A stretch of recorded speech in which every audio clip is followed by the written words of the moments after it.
Hey everyone, and welcome back to the deep dive. Today we're plunging into a topic that sounds deceptively simple: water.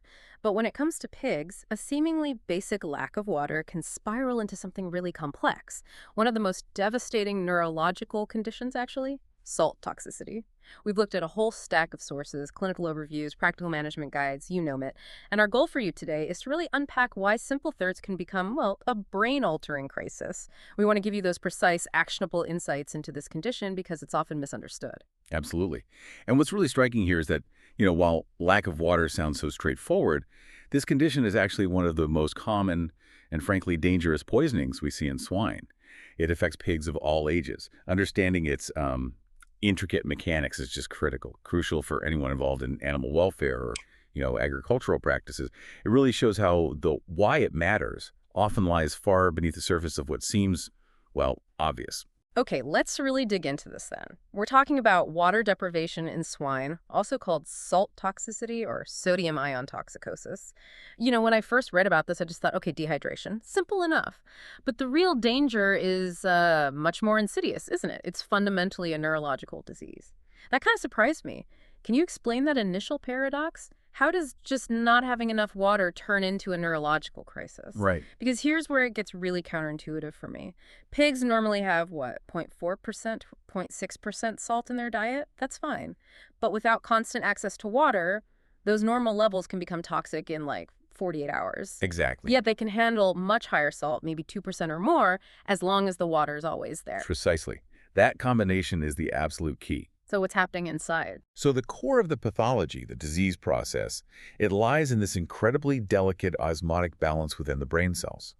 During dehydration, sodium, which, helps regulate water in the body, starts to accumulate in the brain. It gets concentrated there. But here's the crucial twist and why it's so dangerous. The most severe damage actually happens when those dehydrated pigs suddenly get unlimited access to water again. Okay, wait, so giving them the water they desperately need is when the worst happens. Yes, exactly. It sounds completely wrong, doesn't it? Right. But when that rapid rehydration occurs, the sodium in their blood quickly gets diluted. Easy come, easy go from the blood. But the brain's sodium concentration, that stays high. It can't adjust that quickly.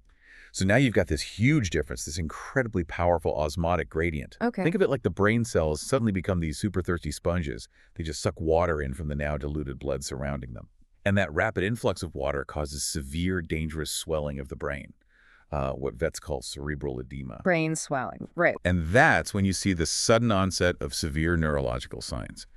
This isn't just about pigs. It's a powerful lesson in how incredibly sensitive cellular balance is across all living systems. Even things that seem helpful, like giving water, if they're mismanaged, they can lead to disaster. Wow. Okay, so if a pig's brain is that sensitive to the sudden change, how does this water restriction even happen in the first place, out in the real world? What are those unseen causes, the common points of failure that lead to this? Yeah, that's a crucial point because, honestly, many of these causes are entirely preventable. They often tie back to management oversights or environmental issues. For instance, you have straightforward mechanical failures. Simple things, right? Blocked water nipples or pipes. Things you wouldn't think would fail so often? Exactly. Or frozen water lines, especially a big issue in cold weather. They sound basic, but they are devastatingly common causes. Is there like a common oversight? Why are these things so prevalent, even with modern farms? It often just boils down to a lack of routine, really diligent checks. People just assume the system's working fine, till it's clearly not. Then, beyond the mechanical stuff, you have straight-up management issues, like overcrowding in pens. Competition. Right, intense competition for the drinkers. Or, believe it or not, sometimes someone just forgets to turn the water supply back on after maintenance or something. It can even be intentional water withholding, maybe for transport or during illness, or sometimes, unfortunately, just misguided management ideas. Misguided management. That's tough to hear, especially knowing it's preventable. It really is, Yeah. and that's just one part of it. Beyond those errors, sometimes the water itself is the problem.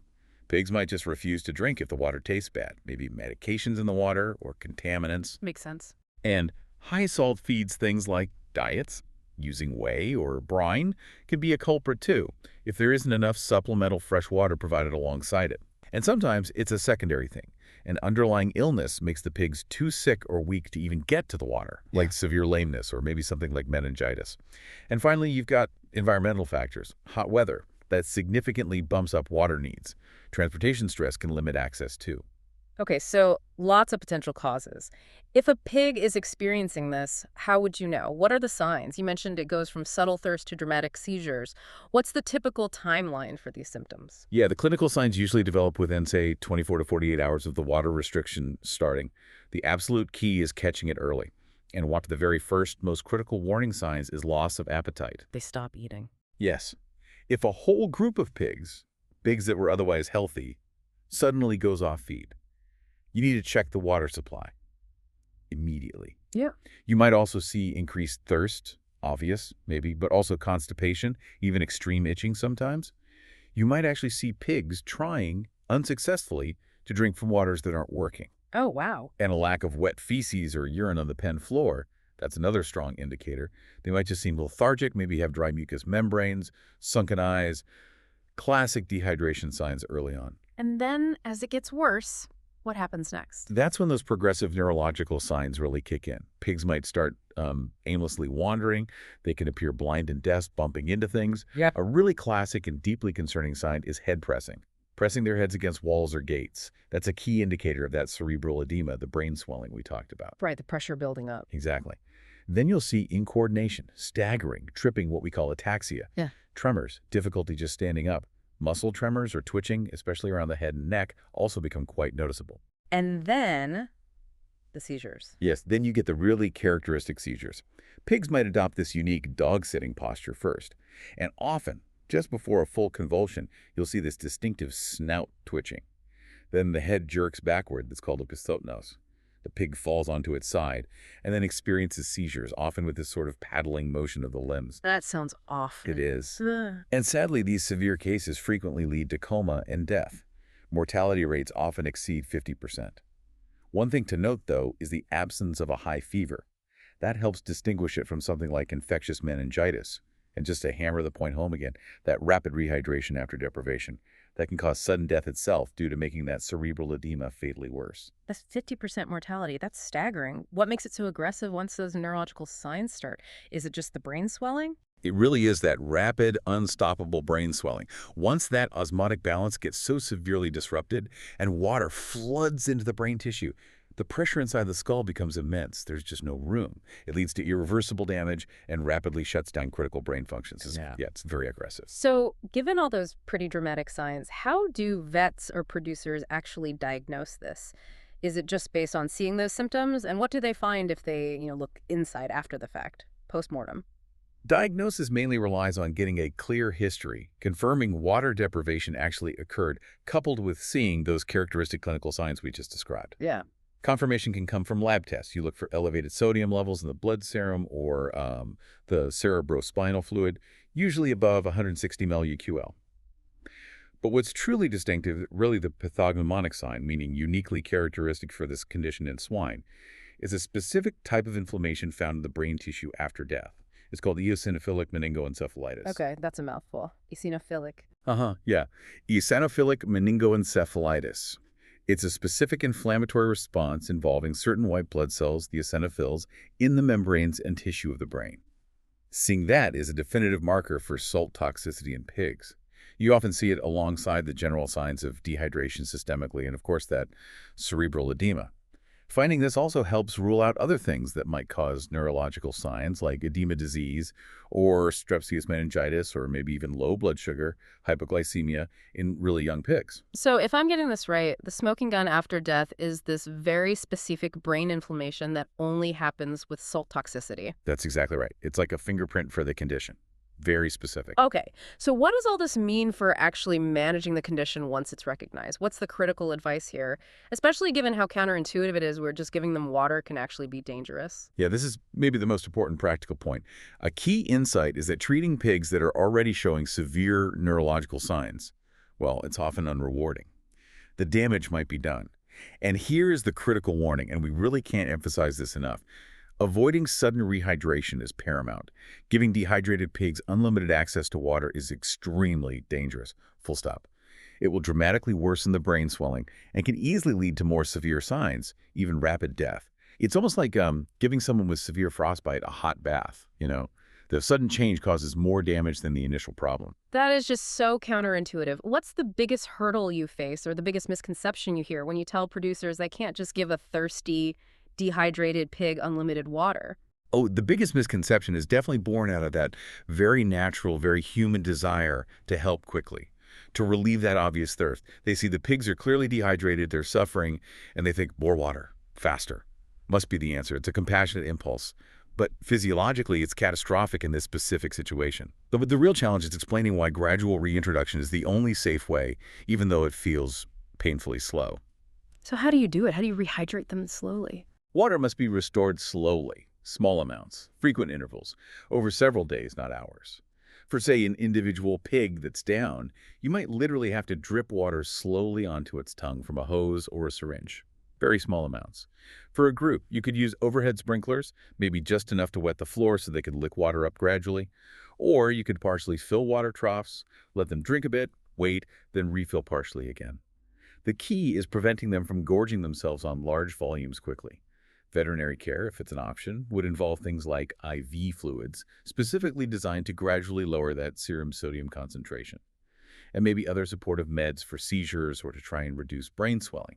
But honestly, even with intensive care, the prognosis remains poor, and survivors, they often have permanent brain damage, reduced growth, neurological deficits. Which really brings us back to prevention, doesn't it? If treatment is so difficult and often unrewarding, prevention has to be the main strategy. Absolutely. Prevention isn't just key, it's really the most effective strategy, often the only truly rewarding one. It starts with the basics. Ensuring a constant supply of fresh, clean water. Simple, but crucial. Daily checks are non-negotiable. You have to routinely check all waters, make sure they're working, no blockages, adequate flow rates. That's vital. And in cold climates, preventing frozen water lines is absolutely essential.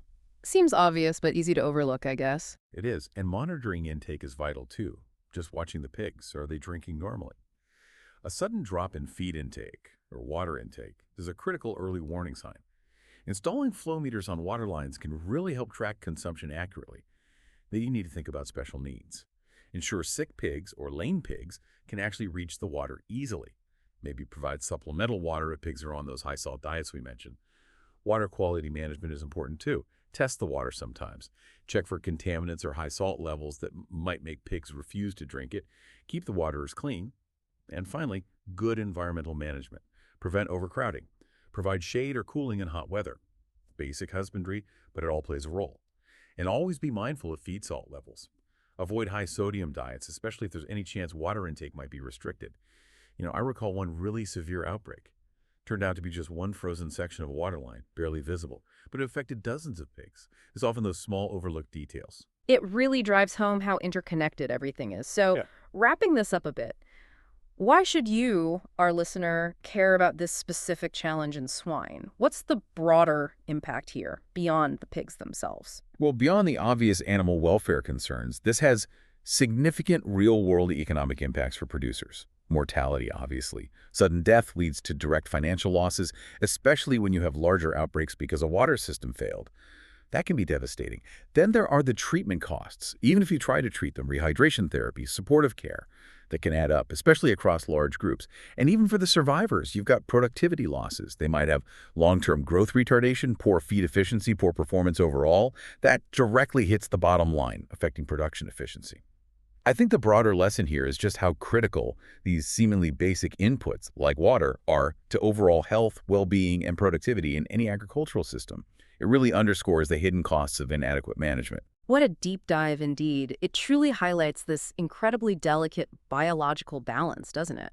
And how a seemingly simple intervention, like providing water, can have such complex, even devastating consequences if it's not managed correctly.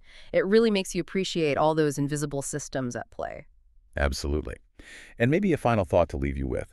Given how severe the consequences of water deprivation can be in this case, and how uniquely challenging the treatment is, this specific example of salt toxicity in pigs really offers a profound lesson. It kind of makes you wonder, how might this challenge our general assumptions about what it really means to be well hydrated? Not just for animals, but maybe across all living systems, Yeah. even for ourselves. Just something to think about.